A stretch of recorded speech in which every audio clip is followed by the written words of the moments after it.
ou bonsoir, cher capitaine. Aujourd'hui, je reçois Doua Majoli. Majouli, pardon. Elle est jolie aussi, mais c'est Majouli. Les deux. Euh, alors, si vous ne l'avez pas encore vu passer sur le net, c'est que vous étiez endormi. Parce qu'elle est de tous les projets, elle est dans tous les coups, les plus sympas bien sûr, et c'est une personne vraiment super intéressante et forcément dans le cadre de l'émission super inspirante en ce qui me concerne, et c'est pour ça que j'ai voulu partager cet entretien avec vous. Doua, bonjour. Bonjour Saïda. Bonjour tout le monde. Alors, tout va bien? Tout se passe bien pour toi? Écoute, super bien. Vraiment super bien. Je suis très contente. On va démarrer tout de suite. Donc, c'est une nouvelle émission de Rencontres inspirantes, la force d'un rêve, d'un projet. Et ma première question que je pose à tous les intervenants, c'est pourquoi as-tu accepté de participer au projet, à l'émission? Qu'est-ce qui t'a attiré? D'abord, c'est toi. Tu vois, donc on a collaboré ensemble. Donc je sais un peu tes qualités, tes compétences. Et la deuxième chose, parce qu'il s'agit d'une émission et moi j'adore tout ce qui est outils de communication, canal de diffusion. Et voilà, ça m'attire. Et la troisième chose, c'est aussi en fait le sujet de l'émission, se parler d'un rêve, parler d'un projet. Et c'est typiquement aussi un peu moi dans cet univers-là de pouvoir rêver, puis passer à l'action et puis concrétiser. Alors, pour celles et ceux qui, par hasard, mais vraiment par le plus grand des hasards, ne connaîtraient pas Doua, sachez qu'elle vit sur une péniche. Juste ça, c'est un vrai rêve. Être sur l'eau, se lever. Voilà.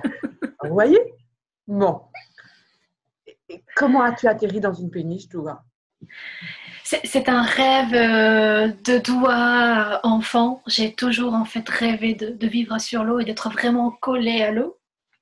Et, euh, et donc en tant qu'adulte, bah voilà, j'ai pris la décision de vivre sur l'eau parce que ça a toujours m'accompagné. Avant, c'était vraiment une distance un peu longue pour aller à la mer, toucher, euh, écouter un peu le bruit de la mer, sentir l'odeur de la mer. Pour moi, c'est quelque chose qui était dans l'impatience en tant que petite de l'accomplir en tant qu'adulte. À t'entendre, ça s'est fait facilement. Est-ce qu'on peut réaliser un rêve comme ça aussi facilement? C'est pas facile de comment dire de l'extérieur en fait ça pourrait être facile mais de l'intérieur c'est pas quelque chose de facile parce que un peu dans le chemin d'un héros, en fait, il y a plusieurs étapes pour la réalisation de son rêve.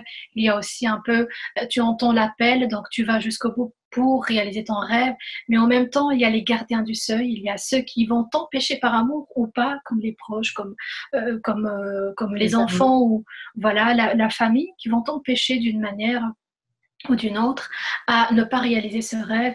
Et c'est là en fait qu'on va découvrir un peu nos qualités, nos compétences qui vont nous, nous créer ce chemin-là vers la réalisation. Tu vois, c'est là que tu sens que c'est vraiment ton rêve ou pas, ou c'est simplement une simple envie. Parce que si c'est vraiment ton rêve, ça part de l'intérieur, tu vas vraiment le réaliser et tu vas exclure les excuses. Donc, tu nous dis que si c'est vraiment dans les tripes, si c'est vraiment the big rêve, et on peut en avoir plusieurs de rêves, on n'est pas acculé à avoir un seul rêve, mais si c'est vraiment quelque chose qui nous tient à cœur, quoi que l'entourage amical, familial, professionnel nous dit, on ira, on le réalisera, on mettra tout en œuvre pour y arriver, malgré les difficultés. Et si c'est juste une envie comme ça qui passe, si ça ne tient pas le cap des jugements, à ce moment-là, c'est que ce n'était pas vraiment un vrai rêve, c'est ça? C'est ça, c'est pas vraiment un vrai rêve, c'est pas vraiment ça. Pour les personnes qui voudraient, par exemple, vivre à la campagne ou bien vivre ailleurs, tu vois, euh, elles seront toujours animées par cette envie-là qui devient vraiment sorte de, comment dire, de canal intérieur qui va leur permettre d'aller jusqu'au bout pour transformer cette envie-là en rêve concrétisable. Mhm. Et par exemple, il y a des personnes qui souhaiteraient être des danseuses ou des chanteuses ou tu vas dans n'importe quel domaine. Là, on réalise que c'est vraiment un rêve, on va l'accomplir. Si c'est vraiment une simple envie, ben, ça ne va pas se réaliser parce qu'on n'a pas cette motivation qui est liée au rêve qui va nous permettre d'aller jusqu'au bout. Maintenant, tu as évoqué aussi les jugements, les gardiens du seuil, c'est comme ça que tu l'as appelé? Oui, les dragons. Les dragons. Il y en a qui sont gentils, hein, Oui. qui vraiment par amour, par inquiétude ou par projection de leur propre peur vont émettre des jugements, etc. Ça n'est pas aussi facile que ça non plus que de ne pas en tenir compte, que de ne pas être blessé par ces jugements, que d'avancer malgré tout. Alors, comment est-ce que toi, tu as fait pour avancer malgré tout? Je pense que je suis un peu spéciale dans le sens, ce qui me fait vibrer, c'est moi à l'intérieur de moi-même, c'est tout l'accomplissement que je vais réaliser. Et si je me prive de réaliser un rêve, je vais être malheureuse. Alors que tout le monde autour de moi, ceux ou celles qui vont m'empêcher, elles seront contentes ou ils seront contents. Et moi, la seule où je serai malheureuse parce que je n'étais pas au bout pour réaliser ce rêve. Normalement, les rêves, c'est un peu vital pour nous. Et donc, du coup, je vais faire un focus sur moi, mes besoins à moi. Tu vois, et depuis toute petite, en fait, j'avais cette partie en moi qui est de l'extérieur, ça paraît un peu égoïste, mais c'est vraiment une générosité par rapport à soi, par rapport à son âme, par rapport à son corps.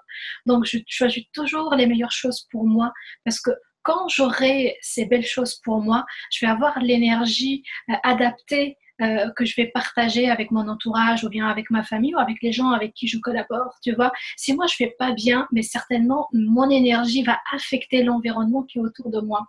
Et là, depuis toute petite, j'ai compris vraiment ce déclic-là.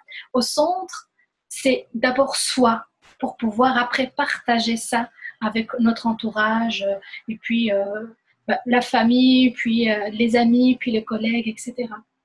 Donc en fait, moi je ces déclics-là que focus sur mes projets à moi. Qu'est-ce qui va me rendre heureuse, tu vois? C'est ce rêve-là. Alors, vas-y, fais-le. Certainement, des fois, on pourrait être un peu blessé, déçu de certaines personnes. Pour moi, ça dépend. C'est peut-être quelques minutes, quelques heures, très peu de jours, on va dire, mais ça ne va pas durer des mois ou bien des années, tu vois. Non, non, non, ça jamais. Ouais. Alors, c'est assez étonnant que tu aies eu ce sentiment-là déjà toute petite. Je dirais que jusqu'à présent, c'est même la première fois que j'entends ça de la part des personnes que j'ai pu interviewer. Du coup, et tu as parlé aussi de générosité envers soi. C'est faire preuve de générosité envers soi. Parce que dans le monde actuel, dans la société actuelle, comme tu l'as dit aussi, on aurait plus l'impression que c'est être égoïste, que c'est être égocentrique, avoir l'impression que tout tourne autour de soi. Mais quel conseil pourrais-tu donner aux jeunes, d'abord, pour qu'ils puissent s'épanouir et se déployer leurs ailes, et puis à tout un chacun qui souhaiterait réaliser ses rêves, puisqu'on est comme embourbé dans une façon de penser qui est on pense au collectif avant de penser à soi. Qu'est-ce que tu pourrais leur conseiller? Alors, si je vais me permettre de te conseiller, je pense que je vais parler de mon expérience. Hein. Je pense que la première question, est-ce que c'est vraiment quelque chose de si motivant pour moi? Est-ce que c'est vraiment un rêve ou simplement peut-être une excuse pour ne pas réaliser un autre rêve ou bien simplement une envie?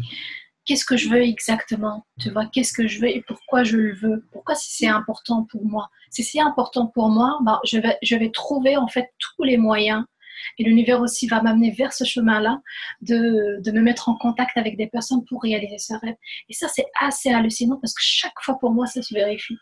Quand c'est vraiment un rêve qui est aligné avec ma personnalité, avec ce que je veux vraiment, je vais avoir les ressources qui tombent par hasard, si le hasard existe, et ces ressources-là vont m'aider pour accomplir ce rêve. Donc, tant que j'ai posé cette question-là, qu'est-ce que je veux et pourquoi je le veux? Pourquoi c'est si important pour moi? Je pourrais avoir après les ressources pour réaliser ce rêve. Donc ça, c'est la première question à se poser, peut-être conseil à se poser avant de passer à l'action pour réaliser ce rêve, tu vois. C'est vraiment la motivation interne, c'est la flamme, tu vois. C'est la vibration qui va me permettre vraiment de vivre, celle qui me fait vibrer. Si je trouve ce why, le pourquoi, ben, je vais après enchaîner avec les étapes. Mhm. Tu as également évoqué le fait que, en étant généreux envers soi-même et en se donnant les moyens de réaliser ses rêves, on parvenait à découvrir, à débroussailler ses compétences, ses connaissances. Est-ce que, du coup, réaliser un rêve, c'est d'abord et avant tout apprendre à se connaître? Oui, certainement, parce que la première fois, quand on est dans le chemin de réaliser un rêve, on se découvre et des fois c'est assez frappant parce que c'est aussi en fait des tests, hein, des deux conditions qu'on n'a pas prévues et que ça tombe. Et donc du coup, il faut gérer et comment gérer. Et là, tu te rends compte, c'est quoi un peu tes qualités ou bien tes compétences, c'est quoi tes points forts, c'est quoi tes points faibles surtout pour pouvoir les transformer. Ça, c'est C'est sûr. important, Ouais, ça. Un ouais. point faible, à partir du moment où on en a conscience et qu'on arrive à le transformer ou à le reconnaître en tant que tel et à aller rechercher la ressource ailleurs, ça n'est plus un point faible, c'est même une force que de reconnaître ça. C'est ça. Ouais. Et pouvoir surtout transformer. Qu'est-ce que je vais faire avec ces points faibles-là? Comment je vais les transformer? Et là, c'est une remise en question, c'est trouver d'autres stratégies, d'autres techniques, et trouver d'autres personnes qui seront un peu les personnes qui vont transformer avec toi, avec vous, ces points faibles en points forts. Imaginons, prenons un point faible, je suis nulle en organisation, en planification. Comment est-ce qu'on peut transformer ça? Est-ce que ce n'est pas mieux d'aller chercher quelqu'un, une ressource extérieure, dont c'est la compétence? Parce que tu parles de transformer un point faible en point fort. Comment est-ce que je peux changer ça? Ouais. Bah, par exemple, en fait, moi, j'aime bien parler, tu vois, j'aime bien les vidéos, mais j'aime pas écrire, tu vois. J'aime pas parce que c'est pas vraiment mon truc, c'est pas naturel. Si je vais écrire, ça va prendre beaucoup de temps, et donc du coup, pour moi, c'est un point faible. Donc, ce que je vais faire, c'est que je vais collaborer avec des personnes qui sont plutôt très à l'aise avec l'écriture. Et donc, du coup, je transforme ce point faible en moi en point fort en cherchant d'autres compétences externes pour pouvoir me faire avancer dans mon projet, que ce soit pas un blocage, mais une opportunité. Comme ça aussi, en fait, j'entre dans mon univers, d'autres univers qui sont extérieurs, et c'est ça aussi la richesse. D'accord, très bien. Est-ce que du coup, euh, les rêves que tu réalises aujourd'hui, celui de la péniche notamment, mais est-ce qu'il y en a d'autres qui étaient des rêves d'enfant que tu réalises aujourd'hui adulte, ou est-ce que tu penses que les rêves d'enfant évoluent aussi, se transforment et deviennent autre chose en étant adulte? En fait, moi, je pense qu'il y a vraiment des catégories de rêves, tu vois, toutes sortes de rêves. Il y a les rêves où, quand tu étais petit, c'est quelque chose, en fait, qui reste là, qui, chaque fois, ça tilte chez vous, hein, jusqu'à la réalisation. Une fois que vous avez réalisé ce rêve-là, vous êtes libéré. Il y a d'autres rêves, et là, en fait, moi, ce que j'ai fait, par exemple, en fait, j'ai noté tous mes rêves d'enfants et d'adultes. Et puis, j'ai fait une liste et je me suis dit, 2017, je vais réaliser ces rêves-là. Et il y a les rêves de doux à enfant, par exemple, comme la danse, et j'appelais ça en fait les rêves d'impact, comment réaliser ses rêves, mode emploi. Et le premier rêve, c'est un rêve d'enfant. En fait, quand j'étais petite, je rêvais vraiment de danser de la danse orientale sur des rythmes occidentaux avec d'autres personnes, tu vois. C'était pour moi une pure admiration parce que la danse, c'est un moyen de communication, tu vois. On ne se parle pas, on dit rien, mais c'est la danse qui va tout raconter. Et c'est un message aussi pacifique pour dire, voilà, on pourrait vivre ensemble avec nos différences. Et donc là, j'ai commencé à réaliser ce rêve il y a 3 ou bien 4 mois. Et j'ai voulu vraiment, en fait, faire le pont entre d'où à l'enfant et l'adulte. Que ce rêve-là, c'est un petit rêve, tu vois, c'est pas le rêve qui, comme vivre sur l'eau, tu vois, c'est un petit rêve, mais il était toujours là, présent, tu vois, toujours là. Et après, je me suis dit, et pourquoi pas, en fait, ça pèse sur moi, beaucoup de rêves. Ben, je vais commencer petit à petit, rêve par rêve, réaliser ces rêves-là. Et donc voilà, il y a des rêves qui nous font vibrer, des rêves de base, et il y a des petits rêves qui sont là. Des fois, ça pèse sur nous, des fois, c'est simplement des rêves, tu vois. Mais Mhm. moi, j'ai conclu un contrat avec moi-même en disant, voilà, tous les rêves, je voudrais vraiment réaliser ces rêves-là. Et tous en 2017. Absolument. Alors, pas, non, non, non, non, mais c'est bien en fait de se dire par exemple 3, 4 rêves ou 5 rêves en 2017, que c'est bien impossible de les réaliser, tu vois. En plus, tu dois aussi donner un peu de logique à ton mental pour pouvoir aussi avoir cette motivation pour accomplir et faire ces rêves-là, réaliser ces rêves.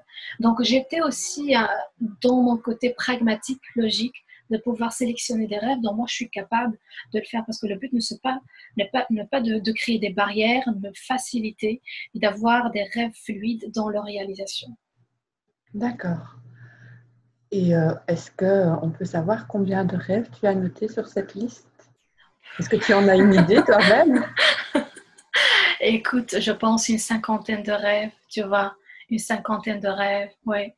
J'ai commencé par le premier rêve qui est la danse, mais je Oui. pense qu'il y a 3 ou bien 4 en 2017 à faire, donc je suis en train de faire les vidéos, donc en cours et tout ça. Euh, Puis après, pour 2018, je vais voir vraiment selon le planning. Ouais. D'accord.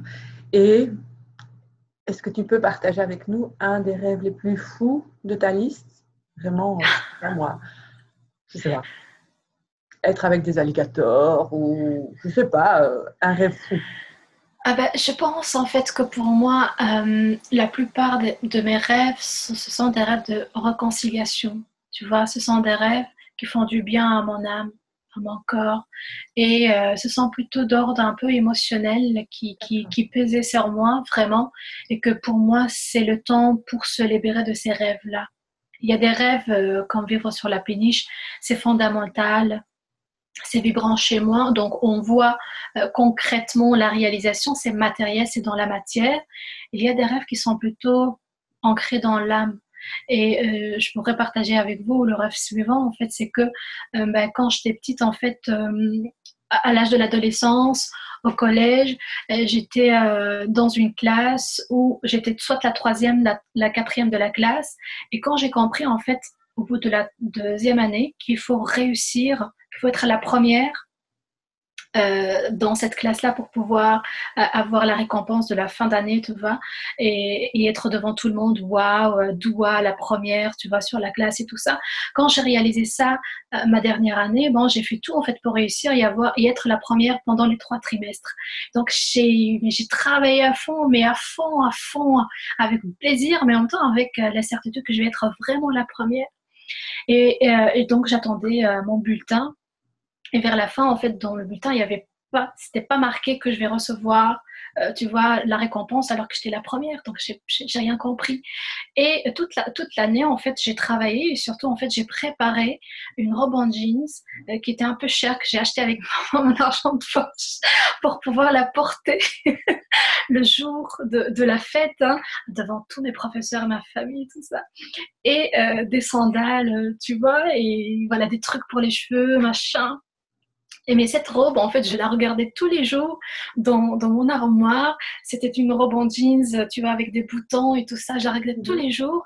Et tous les jours, je me connecte à cette énergie-là que je vais être à la première et je vais avoir la récompense, tu vois. Et donc, je découvre dans le bulletin, il n'y avait rien, tu vois. Et là, j'avais mal, mon père ne comprenait pas. Et le jour de la fête, c'était, je pense, 30 juin. Bah, tout le monde se rassemblait dans le collège, tu vois, le directeur, les surveillants, tout le monde, tout le monde. Et moi, je réalisais pas que je n'étais pas invitée alors que je suis la première. Donc, qu'est-ce que je vais faire et tout ça. Donc, en fait, j'ai porté cette robe, tu vois, en jeans. Je suis allée à l'école, au collège. Et mon père, il avait mal, mais mal pour moi. Parce que il n'y a pas de marche arrière, tu vois. Je suis pas invitée. Et donc voilà, j'étais au collège, je vois tout le monde et là je pleure devant tout le monde. Et il y a le directeur qui vient me voir. Je dis pourquoi en fait j'étais la première et comment ça se fait et tout ça. Et donc sans entrer dans les explications, parce que ma place a été donnée à une autre personne, puisque voilà, c'est la fille d'un prof, machin, tu vois. Mais là, j'ai regardé le directeur, je lui ai dit c'est ma place. Et pourquoi? Il n'a pas répondu. Et donc, il a dit désolé. Et pour moi, voilà, j'ai eu ma réponse. Et donc, du coup, voilà, vraiment, j'ai commencé à pleurer, puis je suis rentrée chez moi. Et depuis, en fait, cette année-là, je n'ai jamais porté une robe en jeans. Et maintenant, je sens que euh, je voudrais en fait réconcilier ce passé avec le présent et porter une robe en jeans, aller acheter une robe en jeans, tu vois, parce que pour moi, c'était un symbole fort de reconnaissance, que maintenant, j'ai pas besoin d'une reconnaissance de la part d'un directeur ou bien d'un ami ou bien d'un collaborateur. Mais tout ce que je vais trouver, c'est à l'intérieur de moi-même. Je fais ça pour moi, pas de reconnaissance externe que je vais chercher. Donc le message, c'est assez frappant. En même temps, c'est assez émotionnel pour moi. C'est pour ça, mon prochain rêve, c'est oser acheter une robe en jeans et la porter. Tu vois? Voilà. Ben, c'est assez interpellant ce que tu racontes là. Et merci pour le partage. Avec plaisir. Ça veut dire que très tôt, tu es habité par des convictions très fortes. Que très tôt, alors je me posais la question de savoir si dans ton entourage, on était porté vers ce qu'on appelle aujourd'hui le développement personnel. Parce que très tôt, tu as travaillé sur la visualisation en disant, OK, ce jour-là, sans savoir ce qui allait se passer, je vais avoir le meilleur de tous les résultats, je serai la première de l'école, je vais porter cette robe-là en jeans, tu as tout prévu. C'est vraiment le principe même de la visualisation créatrice.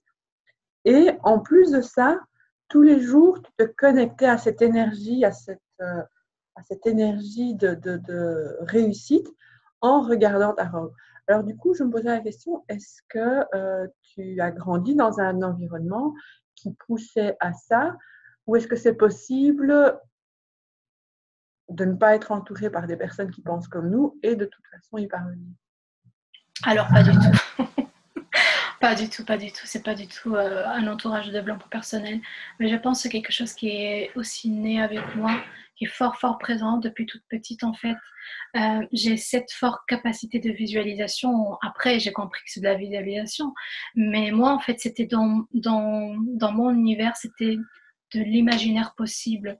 C'est sorte des rêveries que en fait, je me transporte un peu dans le futur. Je l'amène vers le présent. Je vis vraiment avec mon corps, avec mon âme, avec mon énergie, le moment même futuriste, je le vis au présent. C'est après, quand, voilà, en étant adulte, que j'ai compris de la visualisation, mais je le faisais d'une manière spontanée, d'une manière naturelle. Ça a toujours fait partie de ma personnalité. D'accord, super intéressant. Alors, sans entrer dans les détails, je sais que je suis en Belgique, tu es en Belgique aussi, mais que tu n'es pas né en Belgique, tu n'as pas grandi en Belgique. Non, non. Et le fait de venir ici en Belgique, est-ce que c'était, je dis encore une fois sans entrer dans les détails, est-ce que c'était une nécessité ou est-ce que c'était un rêve de découvrir un nouveau pays? C'était un rêve. C'était Ça un aussi. rêve. Ouais, ouais, ouais, mais c'était un rêve. Parce qu'en fait, la plupart de ma famille parentale, bon, ma famille vivait en France. Disons, en fait, 80% de ma famille vivait en France, y compris mon grand-père. Et c'est à travers, en fait, les histoires de mon grand-père parental que j'ai découvert l'Europe. C'était la France. J'ai découvert l'Europe, ses histoires. Il raconte des histoires fascinantes sur Paris, tu vois, sur Grenoble, sur Lyon, sur cette ville française, sur ses voyages.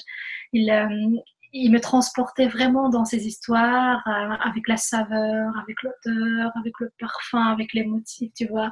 Donc tout dans les histoires de mon grand-père. Et quand je regardais ces photos, photographe François, par exemple, pour moi, c'était fascinant. Et je me suis dit, ça c'était 5 à 6 ans, je me suis dit, là, quand je serai grande, je vivrai en Europe. Tu vois, dans un pays où on va parler français. Mhm. Et c'est quoi qui t'a attiré en Belgique? Les frites, le chocolat, Manneken-Pis Alors, je vais dire en fait, plutôt en fait la personnalité. C'est un pays des gentils, c'est un pays aussi de personnes qui sont ouvertes, c'est plutôt en fait la créativité, tu vois. C'est plutôt en fait les bandes dessinées, c'est l'art accompagné de cette gentillesse-là, de cette ouverture d'esprit. Alors, au jour d'aujourd'hui, est-ce qu'il y a eu des personnages ou des réels ou fictifs qui t'ont inspiré plus jeune, qui continuent de t'inspirer aujourd'hui, ou est-ce que ça a évolué aussi et que ceux d'hier ne sont plus ceux d'aujourd'hui? Mais c'est un peu bizarre, mais j'ai pas vraiment une personne pour moi qui était la source de révélation. Je trouve que dans chaque personne que je croise, avec qui j'ai une conversation, je prends tout ce qui est inspirant de la personne, tu vois. J'ai pas le mentor, j'ai pas un modèle. Euh, non, j'ai jamais eu ça. Mais je prends tout ce qui est inspirant dans chaque personne que j'ai croisée. D'accord. Ouais. Est-ce que tu penses aussi que on peut avoir des rêves en étant enfant, en étant ado, adulte, mais qu'à un moment donné, on n'a plus de rêve. Imaginons que à 60, 70, 80 ans, ce n'est plus la peine d'avoir des rêves. Ou alors, est-ce qu'on peut en avoir jusqu'au dernier jour? Mais les rêves, en fait, accompagnent l'être humain. C'est ce qui fait aussi, en fait, un peu la spécificité de l'être humain par rapport aux êtres vivants, aux autres êtres vivants. C'est cette capacité-là de rêver, tu vois, d'imaginer les choses et d'être motivé ou pas. Mais c'est cette capacité d'imaginer à l'intérieur de vous-même, dans votre cerveau, avec votre esprit. C'est juste, en fait, le temps d'une petite évasion. C'est un rêve. Après, à voir avec la personne en question. Est-ce que le rêve peut être aussi simple? Je rêve d'être tranquille, d'être dans une maison sécurisée, pas de danger, tu vois, apaisante. Le bien-être aussi, c'est un rêve. Tu vois, ça dépend du rêve. Est-ce que c'est plutôt matériel, non matériel? Ça dépend. Et ça dépend d'une personne à l'autre. Ce que je Oui, dis aussi, c'est qu'il n'y a pas de petits ou de grands rêves. Il y a les rêves de chacun et à oui. chacun à voir quelle importance il lui donne et quelle priorité il lui donne. Mais du coup, j'ai envie de te dire, suite à ce que tu viens juste de partager, mais au final, à quoi ça sert de rêver? À quoi ça peut nous servir de rêver? En quoi c'est Je, utile? je pense en fait c'est une manière de vivre. Tu vois, quand les gens ne sont pas ambitieux. Si tu prends deux exemples, en fait, un, une personne A en noir et blanc, une personne B en couleur. Bah, la personne A, si elle ne rêve pas, ça veut dire qu'elle n'est pas dans l'ambition, elle n'a aucune motivation. Et donc, du coup, son rapport avec la vie, c'est un rapport absurde dans le sens, c'est peut-être triste, peut-être en fait, ça stoppe en quelque sorte la vie. Euh, Ça stoppe la vibration, ça stoppe l'énergie, ça stoppe tout. Donc, c'est pas vraiment la vie. Et donc, la personne B qui est en couleur, c'est une personne, ça dépend de ses rêves simples ou des grands rêves, c'est une personne qui est dans le mouvement, dans l'accomplissement. Parce que dans chaque rêve qu'on va réaliser, il y a cette étincelle qui est en nous et cette volonté en fait de vivre, cette volonté aussi d'avancer. C'est cette vibration-là, c'est cette motivation-là qui donne ce goût, cette saveur à notre vie. C'est vraiment ça. D'accord. Euh, à partir de là, comment est-ce que tu fais le lien avec l'ego? Tu sais, c'est ce petit machin là qui tourne dans notre tête et qui limite nous rend fous par moment parce que les choses ne vont pas assez vite, parce que il imagine mille et une choses, parce qu'en fait, c'est plutôt que d'être un outil, on croit que l'ego c'est nous et que nous sommes l'ego, alors que c'est juste quelque chose qui nous permet de nous différencier de l'autre. Mais ce hamster qu'on a dans la tête et qui, en général, au jour d'aujourd'hui, quand on lit tous les ouvrages, nous pourrit la vie plus qu'autre chose, en tout cas dans le domaine du développement personnel, comment est-ce que tu joues avec cet ego-là par rapport à la réalisation de tes rêves? Comment ne pas devenir fou si tu ne parviens pas à réaliser tes rêves? Qu'est-ce que ça peut signifier? Ça dépend. Je dis ça dépend parce que l'ego, il est là, il fait partie de nous. Mais en fait, c'est les degrés de présence de l'ego en nous qui va faire un peu la déviation vers le rêve ou bien notre état, on va dire, mental par rapport à la réalisation du rêve. Des fois, il est là, des fois, il est absent. Et donc, ça dépend des circonstances. Ça dépend aussi un peu du rêve, de l'impact du rêve sur nous. Si c'est un rêve qui est aligné avec nos valeurs, si c'est un rêve vraiment qui est destiné à croiser nos chemins, je pense que l'ego va être au service de ce rêve-là. Donc, du coup, en fait, on imagine que l'ego, c'est quelque chose en fait de noir, de sombre. Ou, je pense que l'ego a ces deux facettes-là.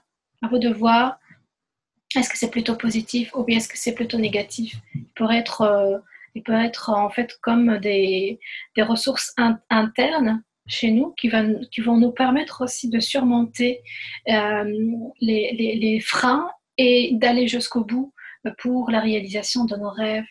Et des fois, faire attention, lâcher prise. Donc, ça dépend vraiment de chaque personne, comment on va travailler notre ego pour pouvoir être dans un état de tranquillité aussi et d'accomplissement.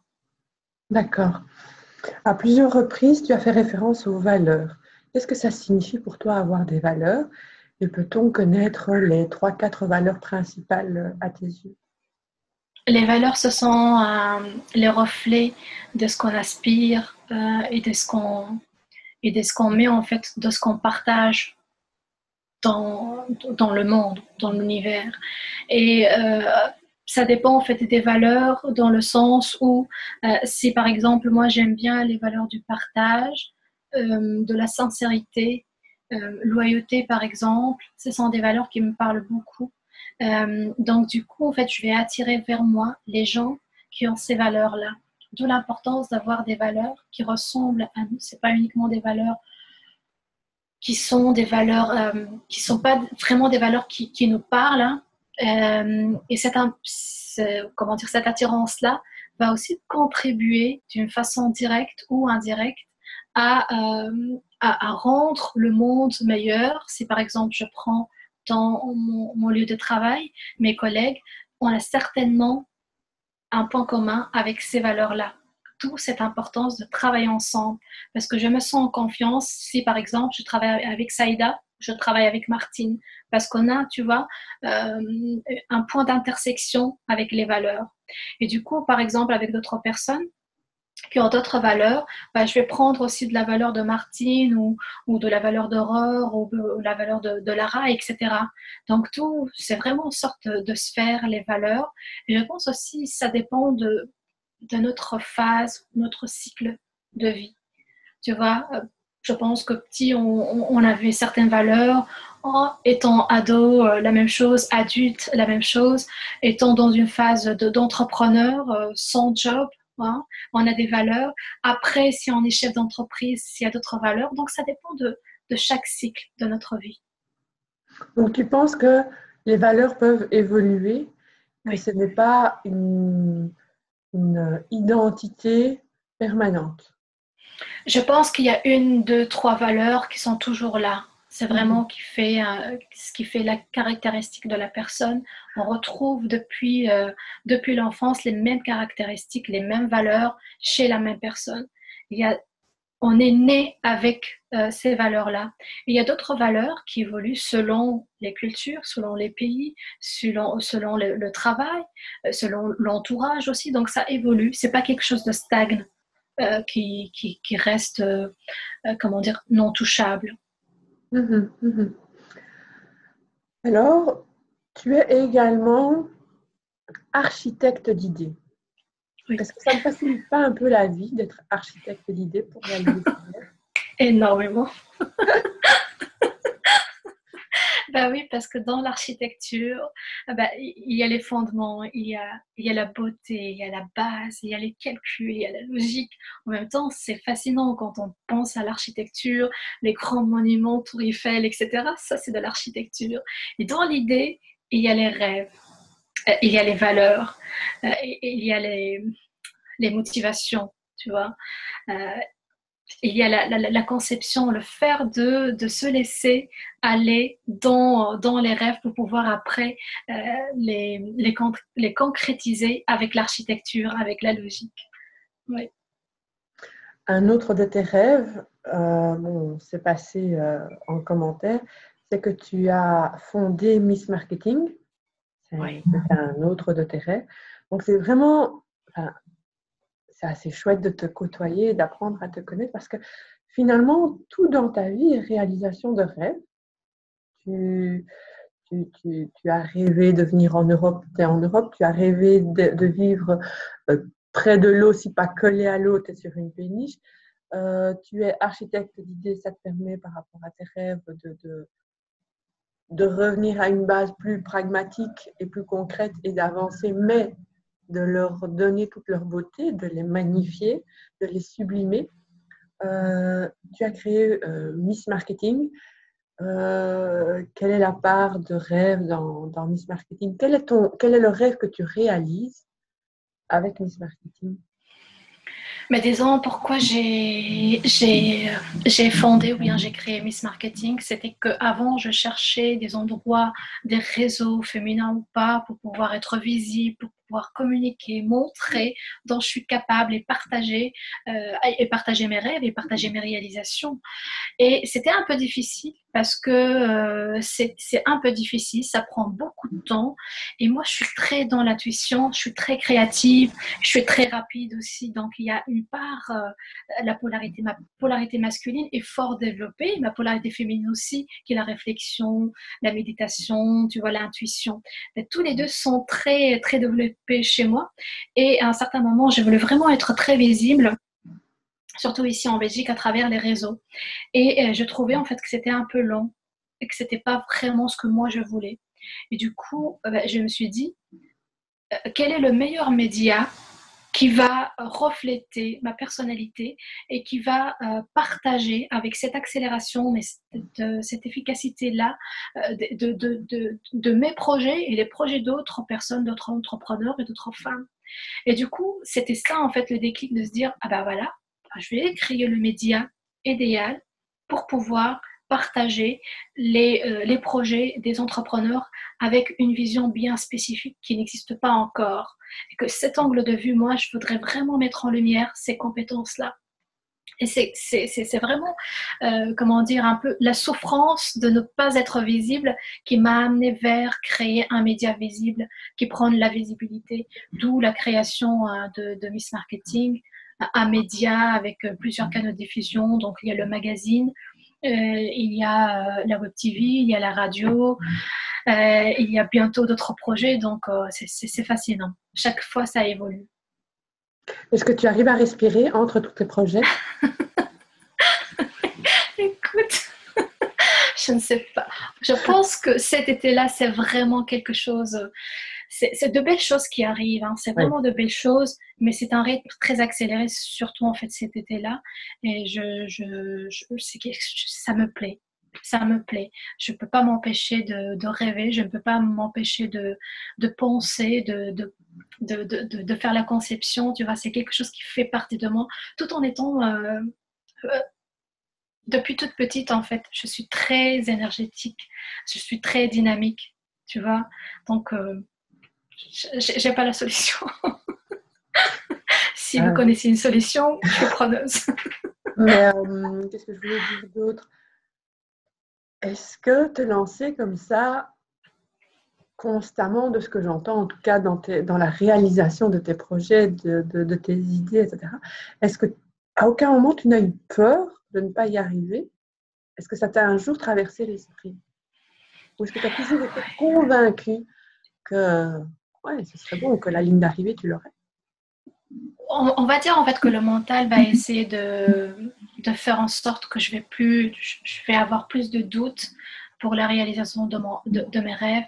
Mais quand vous avez en fait cette flamme en vous, vraiment cette certitude à l'intérieur que ça va fonctionner. Vous ne savez pas pourquoi, mais vous avez cette impression que ça va fonctionner, tu vois. J'ai toujours eu cette certitude, alors que j'ai pris peut-être pour certains rêves des années, tu vois, pour réaliser ce rêve, mais j'ai jamais douté de ça. Jamais. J'ai toujours une certitude. Maintenant, comme je t'avais dit, en fait, ça dépend des rêves. Il y a des fois des vrais rêves, il y a des envies, il y a des fois des illusions, il y a des fois des projets qui ne sont pas des rêves. Donc, vraiment faire la différenciation entre un rêve, un simple projet, ou bien des envies, ou bien autre chose. Mais un rêve de base qui est aligné, il est toujours là, il vibre toujours. Oui. J'ai lu aussi, parce que je te suis sur Facebook, que tu allais bientôt partir sur les eaux pendant 2-3 mois. Et tu allais faire, je ne sais pas, un style de croisière, mais c'est un autre de tes rêves, là. Oui, c'est le mouvement, en fait. C'est... peut-être que je ne vais pas rester les 2 mois, tu vois, par rapport à la croisière, parce que c'est une croisière pour une résidence d'écrivain. Et donc, du coup, je vais plutôt en fait accompagner le bateau avec quelques jours de navigation, parce qu'il y a beaucoup de choses à faire par rapport à mes projets. Et j'aime la navigation, j'aime le mouvement, j'aime l'eau, c'est doux, c'est ressourçant, ça nettoie. Et l'eau est transformatrice quand on est sur l'eau. En fait, ça révèle notre vraie nature, notre vraie personnalité. Ça, c'est parmi les rituels ou bien les certitudes des marins et des bateliers. Quand on entre la première fois dans une péniche, ça révèle nos peurs, ça révèle notre personnalité, ça révèle aussi nos points forts peut-être.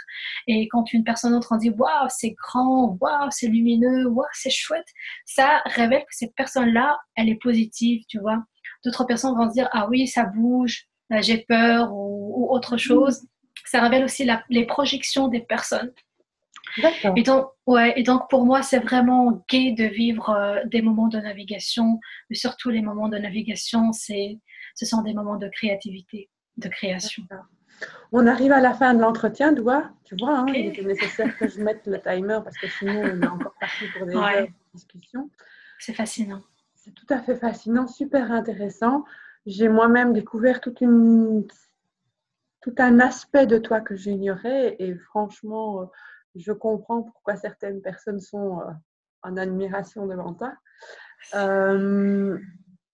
Ceci étant, comme on arrive à la fin, quel message aimerais-tu laisser, donner aux personnes, aux internautes qui nous suivent, qui t'écoutent là maintenant, pour justement aller vers la réalisation de leurs rêves et donc vers la réalisation d'eux-mêmes? Quel est le message le plus important que tu pourrais leur donner? Il y a certainement plusieurs messages, mais le message qui me vient spontanément, c'est vraiment de le vivre sous forme d'un voyage. On parlait du bateau, on parlait de navigation. C'est vraiment être à l'écoute de cette petite voix à l'intérieur de nous qui va nous amener petit à petit vers la réalisation de ce rêve. Et certainement, comme sur l'eau, on pourrait avoir des vagues qui va chambouler un peu notre trajet par rapport à notre voyage. Mais il y a certainement des moments de zénitude, de calme, de bien-être, des moments de motivation qui vont nous connecter à notre enfant intérieur, à notre source divine de création et simplement se rappeler de ces moments positifs, ces moments forts à l'intérieur de nous qui vont nous permettre d'avancer avec certitude vers la réalisation de nos rêves. Merci beaucoup, Doua. Merci à toi, Saïda. Cher capitaine, j'espère que vous avez été sous le charme, comme moi, de Doua, de cette rêveuse très inspirante, je l'avoue. Et j'espère que ce qu'elle vous a partagé vous a donné des ailes et vous pousse à aller vers la plus belle des rencontres, celle avec vous-même, par le biais de vos rêves. Alors, je vous dis à tout bientôt, jusqu'à la prochaine émission. Et d'ici là, prenez bien soin de vous. À bientôt, les capitaines. Ciao. Au revoir.